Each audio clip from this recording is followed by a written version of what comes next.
In Chapter 35, Eat Your Heart Out, our friends position themselves between the possessed Graven and several Lakafuyu extremists, distracting from the Goliath's condition using a few half-truths. He's sick.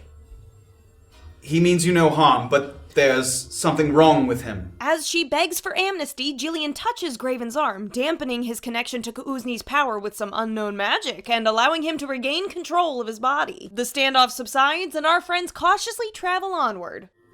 I need you for perhaps 3 more days, Graven. Do I have you?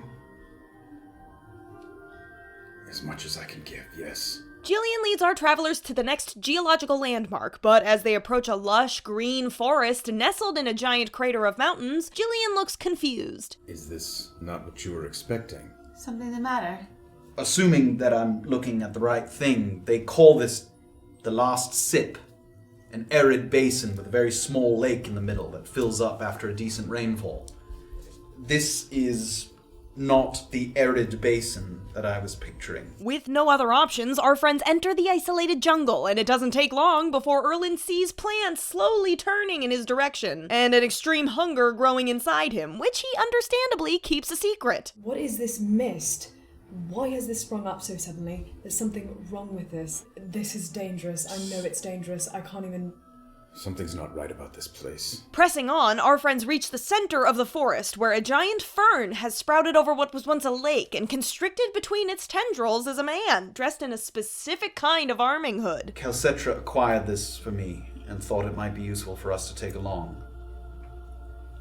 Apparently those who work in the labs at the harvesting yard wear this hood as part of their uniform. But if Calcetra is correct, then that person is a rogue employee. We're trying to pass through this as quickly as possible, and I would like to do that, but if that's some sort of employee, we have to search. we should investigate it. Typical of our friends, Erland and Safira anger the large fern, and a battle ensues. Erland gets the moss up his hand first, and he sort of comes up with a surge of energy, swallows his hunger, and just slams the quarterstaff directly in and then grinds it into the earth. While they investigate the plant and its captive's remains, our friends collect the arming hood as well as a small pouch holding a key and a severed hand lightly covered in a web-like fungus. Oh, right, and Erland eats the plant's bulb, satiating his hunger. Maybe let's not go eating foreign plants that we found on the ground.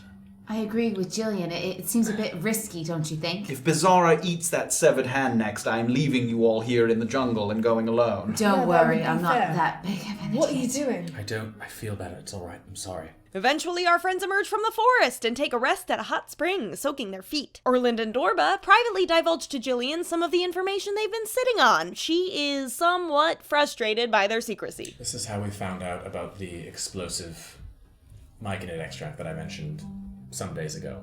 That's all that seemed relevant when it first happened, and then you mentioned the Wall of Force, and it seems important to tell you that now. Let's assume, going forward, that everything that you discover while you're under my employ is relevant. That's fair. Erland and Orba also show Jillian the sketches they collected from the Natural Studies Institute. But in addition to our ever-growing list of objectives, I think we should be on careful watch at the harvesting yard for any machines that look like this or parts that look like they could be a part of this. If they're creating these devices there, we should know about it. I have no idea if they're creating devices there. I agree, but we should be on the lookout nonetheless. With one final warning, Jillian concludes the conversation. Anything from here on out, I know about it. If I find out otherwise, I'll leave you behind. Of course. And as Erland is about to explain his plant activities to Jillian... I think you've given me quite enough to think about at this particular moment. Why don't we pick this up when we make camp this evening?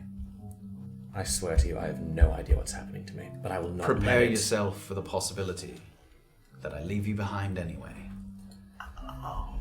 All right. Anything else? Well, that's where we're stopped for the evening. Oh! So we can do the short rest stuff. Will our friends lay eyes on the harvesting yard soon? Can Graven stand being a cleric for just a little bit longer? Could Jillian have selected a scouting party with more baggage? Find out next time on Tabletop Notch.